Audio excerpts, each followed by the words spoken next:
Bienvenue à tous à cette grande édition du journal sur la Voix Sainte TV. Voici les titres de cette édition.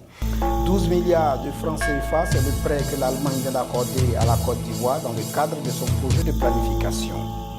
Limogée de son poste de présidente de la compagnie pétrolière de l'Angola, Isabel dos Santos, fille de l'ex-président, est poursuivie pour détournement de fonds. Et puis en sport, l'athlète para-olympique sud-africain Oscar Pistorius, condamné à 13 ans de prison, vient de saisir la Cour suprême. La première édition du programme L'urgence du temps vient de s'achever à la Riviera Palmeraie à Abidjan. Ange Série pour le commentaire. La première édition du programme L'urgence du temps, organisé par l'église Oasis of God, qui était à son apothéose le vendredi 15 décembre dernier, fut un véritable moment d'adoration et surtout de louange. L'atmosphère inondée par la présence du Saint-Esprit s'est fait ressentir au travers des cantiques du groupe musical qui ont fait vibrer le peuple de Dieu venu nombreux exalter le Seigneur Jésus par des pas de danse. Après ce temps de prière et de louange, place fut donnée au prophète Philippe Macaulay de rafraîchir le peuple de Dieu au travers de sa prédication. Se basant sur le livre de Matthieu chapitre 24, il a préparé le cœur du peuple de Dieu sur le retour proche du Seigneur. Il a affirmé que seule la sanctification et non la recherche des biens matériels leur permettra d'avoir une place auprès du Père lors de la seconde venue du Christ. Toujours dans cette même inspiration, son invité le prophète Henri Yapo a exhorté le peuple de Dieu à être une véritable lumière pour cette génération qui sombre dans les ténèbres. C'est le lieu de rappeler que ce programme qui s'est déroulé du mercredi 13 au vendredi 15 décembre 2017 avait pour thème The Midnight Cry ou Cri de minuit tiré du livre de Matthieu chapitre 25 versets 5 à 6. On remercie le Seigneur pour tout ce qu'il a fait dans les 3 jours. On avait commencé le mercredi et par la grâce de Dieu, on a parlé sur le retour du Christ. Le jeudi aussi, on a parlé aujourd'hui même avec beaucoup de prières. Ce que j'ai vu que l'église ou le peuple de Dieu a soif de la parole de Dieu. L'église est vraiment fatiguée de tu seras béni, tu vas voyager, tu auras mariage. Dans ce temps qu'on aime maintenant, on doit préparer l'église pour le retour du Christ. Oui, Dieu même dit dans Matthieu, il dit de chercher premièrement le royaume des cieux. Et quand on va chercher le royaume des cieux, Dieu qu'on serve là, lui, il est juste, il a un papa. Il sait qu'on a besoin de mariage. Il sait qu'on doit voyager. Il sait que quand tu maries, tu dois avoir l'enfant. Et je demande au peuple de Dieu, depuis quand mariage est devenu problème à Dieu? Depuis quand de voyager est devenu problème à Dieu? C'est nous qui vivons la vie pécheresse. Si on sort du péché, Dieu, il est capable de prendre soin de ses enfants. Nous sommes reconnaissants au Seigneur pour ces 3 soirs qu'il a permis. Nous sommes venus partager la parole de Dieu à l'invitation de l'Assemblée Oasis of God du prophète Philippe Macaulay. Et il s'agissait d'édifier le peuple sur l'enlèvement, comment l'Église doit être préparée pour l'enlèvement. Et par la grâce de Dieu, nous avons pu prêcher l'Évangile. Souvenons-nous, Romains 1, verset 16, la Bible nous dit que l'Évangile est la puissance de Dieu pour le salut de quiconque croit. Nous aimons dire aux gens que l'Évangile transforme la vie. Si vous entendez une parole qui vient de Dieu, nécessairement cette parole va vous donner envie d'aller plus loin avec Dieu.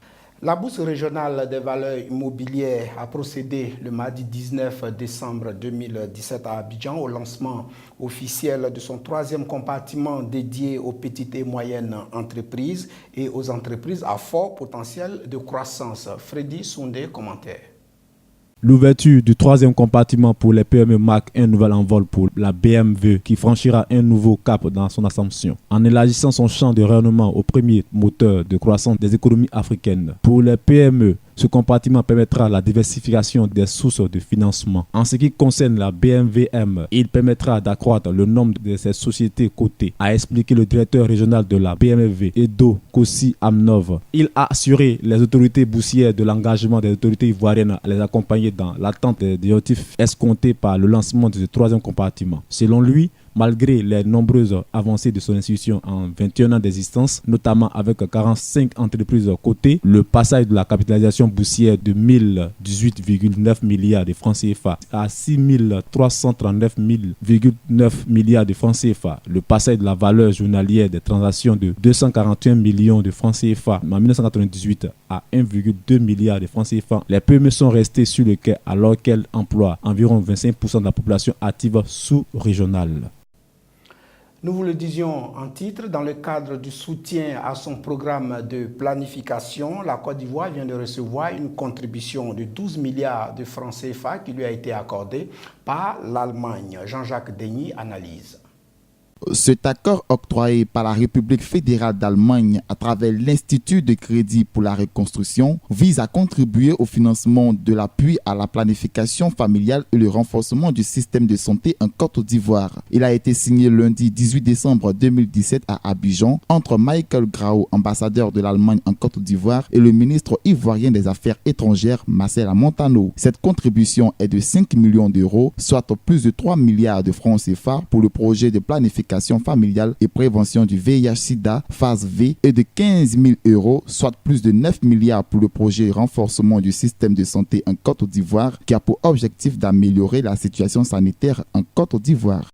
Le ministre des Transports ivoirien Amadou Koné a annoncé lors de la cérémonie de récompense des 2e et 3e meilleures entreprises de transport routier et de marchandises en Côte d'Ivoire le renouvellement du parc automobile avec 500 nouveaux autobus et 2000 nouveaux en 2018. Ange Sacré, reportage.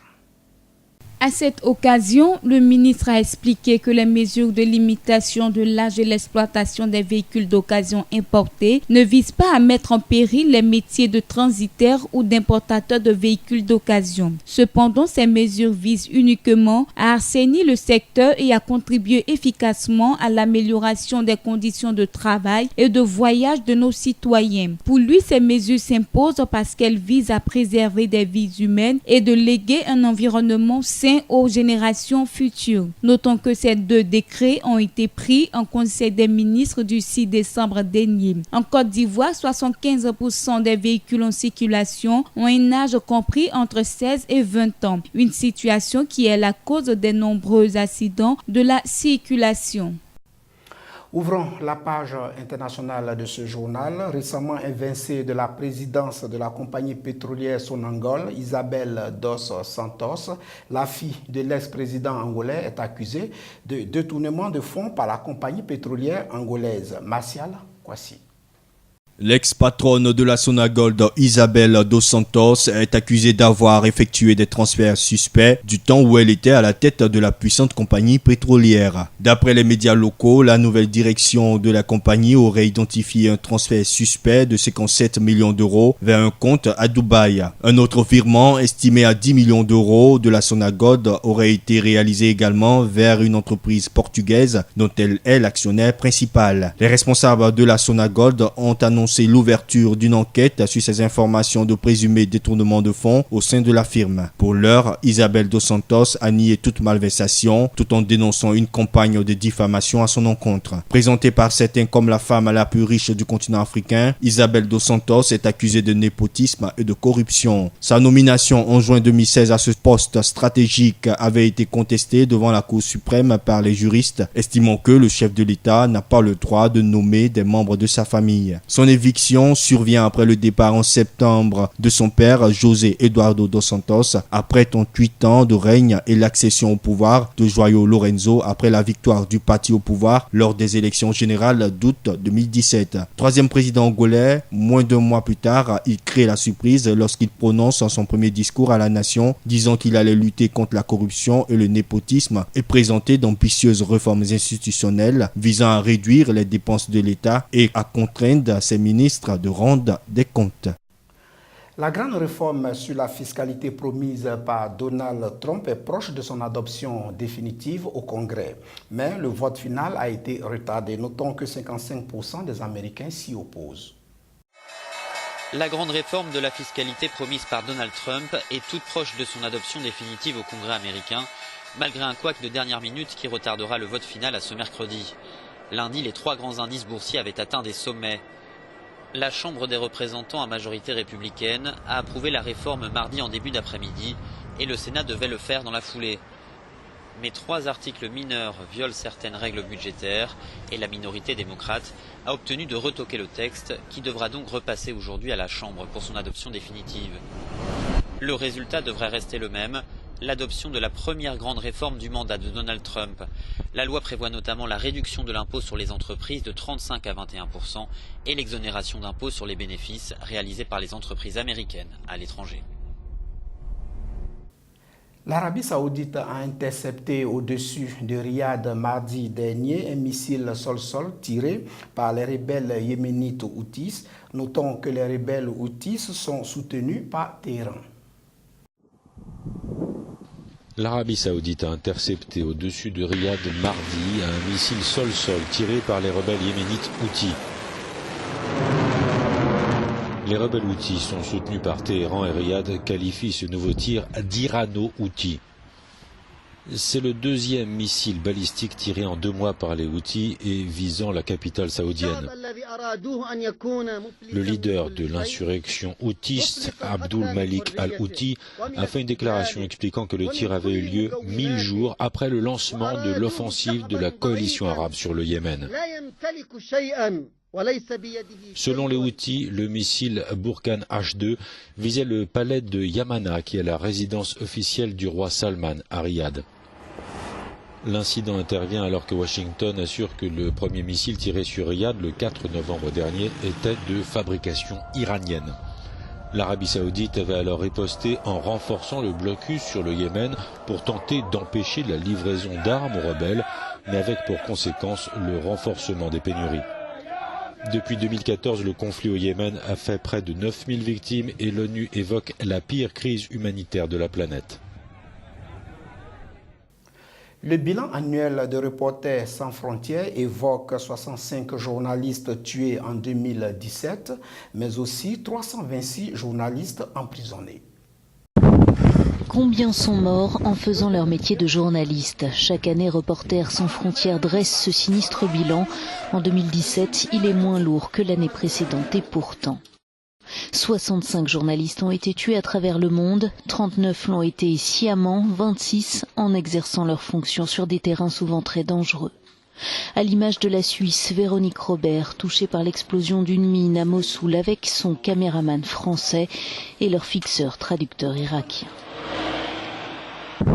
L'Irak, pays à haut risque, mais aussi la Syrie qui demeure la plus meurtrière pour les reporters. Ceux qui y meurent sont de fait pour la plupart des journalistes locaux.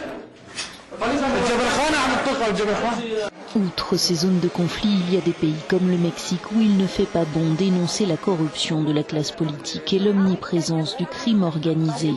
L'assassinat du journaliste chevronné Javier Valdez en mai dernier l'a cruellement rappelé. Et puis il y a les journalistes que l'on emprisonne. 326 sont derrière les barreaux de par le monde. Ils sont 52 en Chine, triste détentrice du record avec des conditions de détention souvent sordides. Juste derrière, la Turquie. Lou Bureau en a réchappé en septembre dernier. Le jeune journaliste français arrêté à la frontière irako-turque aura été libéré après 51 jours grâce à la pression politique et médiatique. Beaucoup d'autres attendent encore. Parlons sport à présent. Condamné à 13 ans de prison, l'athlète para-olympique sud-africain Oscar Pistorius a saisi la Cour constitutionnelle, la plus haute instance juridique de son pays. Le 14 février 2013, Oscar Pistorius est inculpé pour le meurtre de sa compagne Reeva Steenkamp.